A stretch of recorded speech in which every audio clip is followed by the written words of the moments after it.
Hello friends, तो हूँ आज આવી ગયો તો કપલ લઈને એક રિસોર્ટમાં। તો રિસોર્ટમાં મારે આજ પ્રી વેડિંગ શૂટ હતું, તો મેં ત્યાં આગળ શૂટ કરવાનું સ્ટાર્ટ કર્યું। પહેલો શોટ મારો હતો સ્વિમિંગ પૂલના જોડે, તો મેં ત્યાં શૂટ કર્યું। એની પછી ત્યાં સિટિંગ પોઝ આપ્યો એ લોકોને, પછી મેં એમને થોડું સિટિંગ પોઝ આપ્યા। એમાં પ્રોબ્લેમ હતી તો મેં એમને કહ્યું કે તમે આ રીતે કરો। પછી મેં એક સામેથી એક શોટ બીજો બનાવ્યો સ્વિમિંગ પૂલથી।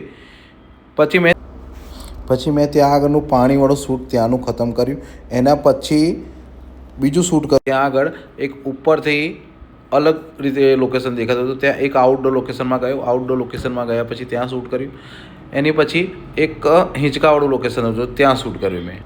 પછી ત્યાં મેં એ લોકોને કહ્યું કે તમે આ રીતે શોટ કરો, તો પછી એવું કહ્યું કે મારે સિંગલ ફોટો જોઈએ, તો મેં સિંગલ ઊભી રાખી। એની પછી એક જગ્યા પર ટ્રેડિશનલ સેટ હતો, તો એમાં કપલ શૂટ મેં ત્યાં આગળ કર્યું। અને એની પછી ટાઈમ થઈ ગયો તો આઉટડોરમાં, ત્યાં પછી એક ઓલ્ડ ટાઈપનું ગાડું હતું, ત્યાં આગળ શૂટ